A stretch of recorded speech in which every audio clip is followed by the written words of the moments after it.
Hey, Lakeview Kids Team. Today we're going to be talking a little bit about autism, one of our special needs conditions. A lot of our kids at Lakeview Kids experience autism to some degree, and you may have found yourself challenged. I know I found myself challenged knowing what exactly do I do with this particular child. We know that sometimes that can be frustrating when we don't understand or we don't know how to respond. And so the purpose of this video is to give you some information on what at Lakeview Kids we want to do in order to make this a fun and a safe place for every child. If you remember, our two core values at Lakeview Kids are fun and safety, and that includes children on the autistic spectrum. You've already watched some videos and you've read a little bit about understanding what autism is. And I want to clarify a few things about how we at Lakeview Kids will handle situations that involve a child with special needs like autism.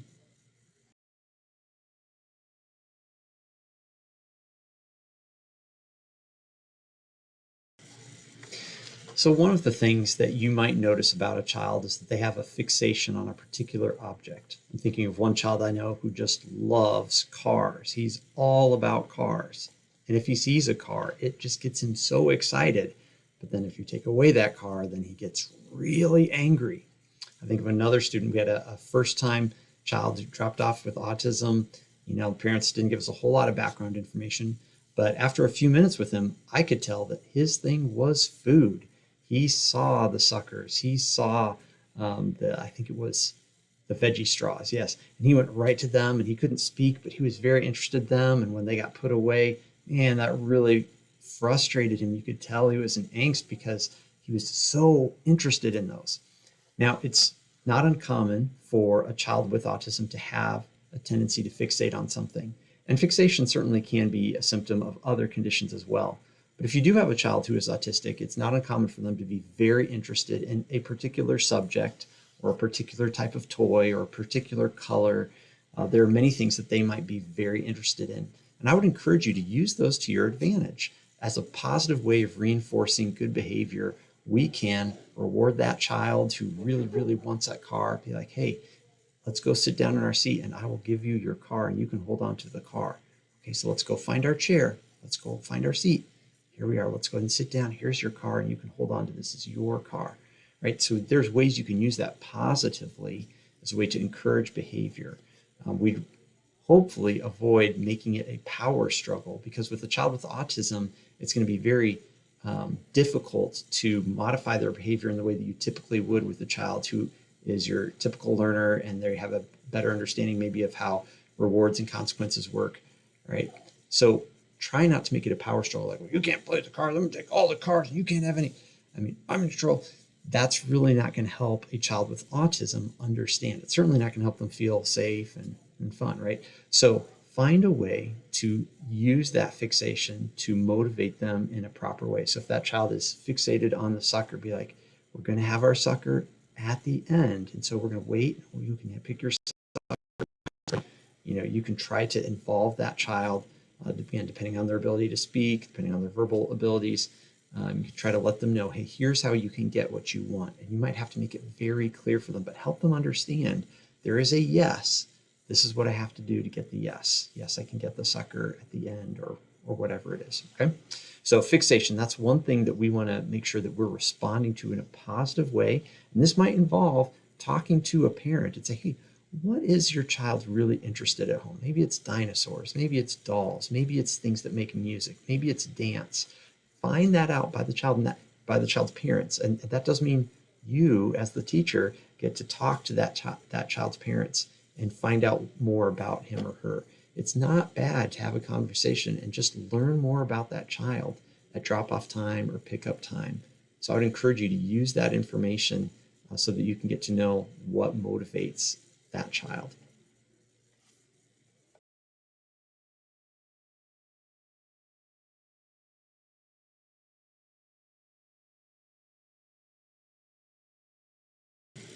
Another term that sometimes comes up when you're researching and learning about autism is the concept of stimming, where a child will do something repetitive in order to help regulate their emotions. So this could be flapping their hands, it could be making a song or a sound, it could be jumping, it could be all kinds of different repetitive behaviors that help their senses recalibrate. And again, this is difficult for us to understand, but remember that for the autistic brain, their sensory input, it's not the same as for you and I. And so things that may seem very normal to us, light, sound, touch, could be very distressing to a child. And so they'll do things to help calm themselves down. You're like, why is that kid spinning in a circle? Why are they just throwing things up in the air over and over and over and over again? It's their body's way of regulating their emotions. So a lot of times in a typical setting, we will ask the kids to do something, sit in a chair, time to listen to the teacher, et cetera, et cetera. But for a child with autism, they may do some type of repetitive behavior that may seem disruptive. So they may be going around in a circle, or they may be making a clicking sound, or they may be jumping. There could be all kinds of things. If you know the child's autistic, what you want to do is help them be able to express that in a way that's with minimal distraction. So for instance, if I've got a child who needs to make circles in the gym, I try to help them do that in the back of the gym instead of making laps all the way around the perimeter. Be like, hey, this is where we walk. This is where we run. We can make circles back here. And if you give them an outlet, a lot of times you'll find these kids are compliant. They're not trying to be defiant. They're just trying to calm themselves down. And honestly, if you felt the way they felt inside, you would probably, you'd be frustrated if somebody told you you couldn't act it out either. And we all do things like this, right? We bite our lips, or we might chew on our fingernails, or we might swish side to side. That's mine. I'll go back and forth. If I'm nervous on stage, you can tell because I move back and forth. We all do this in a way to regulate ourselves.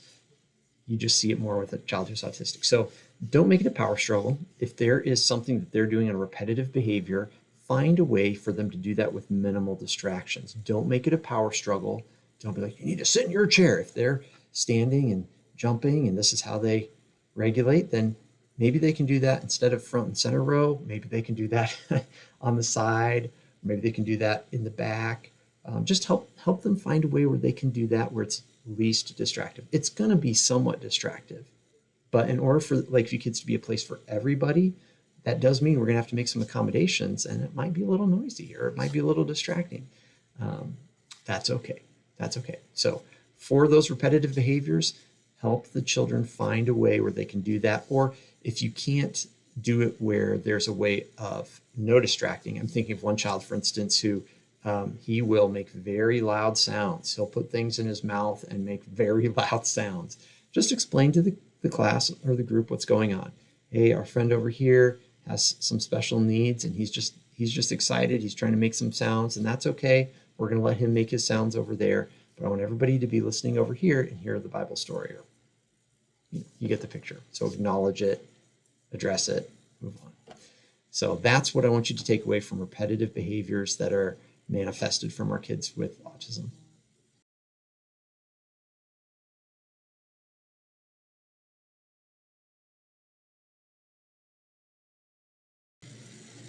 Oftentimes for kids with autism, there will be some kind of communication barrier. And we see this a lot of times with our kids who are nonverbal or they have a verbal delay. That means they can't talk, or they can't talk at the same level as kids who are about their same age.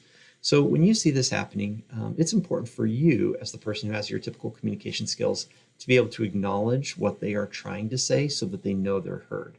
If we were just having a conversation, and let's say we were having a conflict of some sort, and you were saying your position, what I might do to let you know that I heard you is I might restate what you said in different words. I'd paraphrase it. So what I hear you saying is you're upset because I took your sandwich out of the fridge and ate it without asking you. Yeah, that's why I meant, right? So I'm restating whatever it was that you said.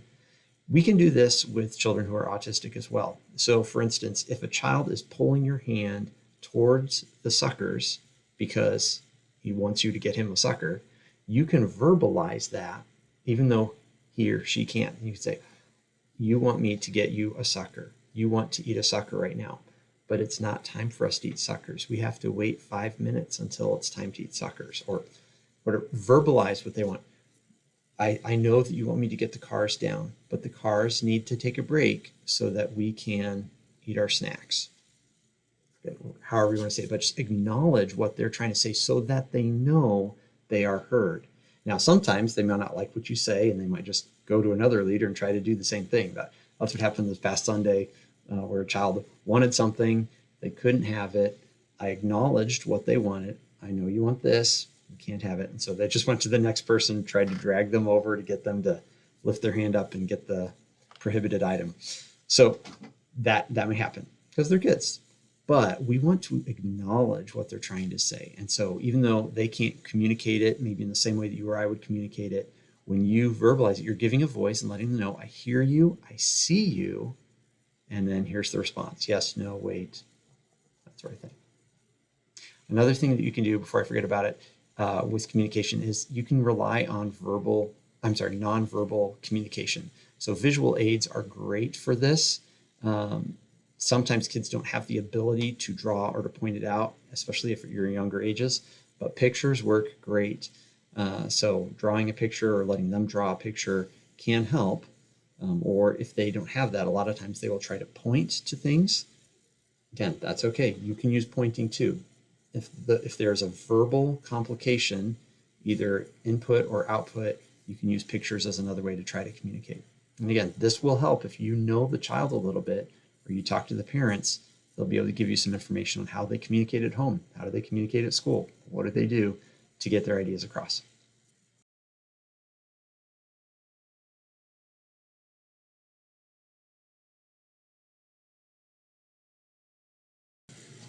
There are so many things that we could talk about with autism, but you will find that every child with autism is unique and they all have different symptoms or manifestations. And so the best thing that you can do for your child who has autism is be present, show up regularly. It is hard to get to know a child when you're only here once a month or once every 6 weeks or once every 8 weeks because of vacations or travel or whatever. Your regular presence will help build a system of trust with a child with special needs. And so if you are one of those volunteers who is infrequently serving, I would encourage you to serve regularly so that you can begin to know the child, you can begin to know the child's parents, you can talk to the parents and understand more about what their home life is like, what their school life is like, because that really is the key to establishing a stable environment for kids with autism.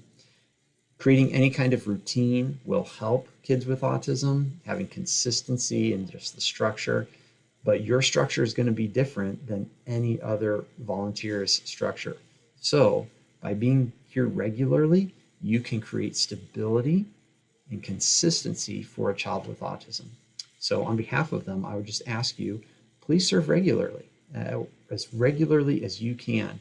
And if there's a barrier that we can help address, maybe you've got kids and you want to know, what do I do with my kids for that second service? Hey, we have some ideas for that.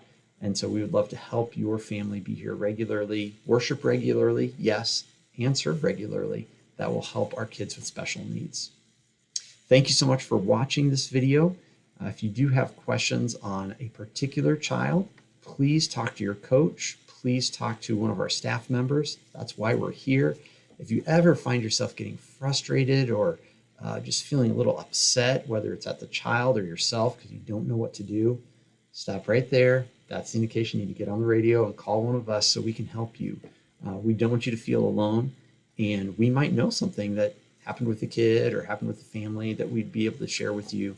Maybe we can take the child out for a walk for a little bit, help them recalibrate. There are options that we have, so don't feel any condemnation if it's getting out of control and you just don't know what to do. Please, please, please call. Let us help you. And that way, that child can know they're safe, they're welcome, they're known, they're loved. And ultimately, we're going to direct that child to Jesus. Because this child, whoever you're thinking of, has a spirit. They have an eternal soul. And they need to be with Jesus forever. And it's on us to show Christ's love to them. And yes, that can be hard and challenging at times. There's all kinds of difficult people in the world. But you know what? A child with autism may not be as difficult as you think it is to show love and kindness to that child. And just because they can't verbalize it doesn't mean they're not watching you and getting an impression of who is this Jesus that I keep hearing about, I keep seeing these videos about. You get to show what that's like. And so I just want to encourage you and thank you for representing Jesus to kids with autism.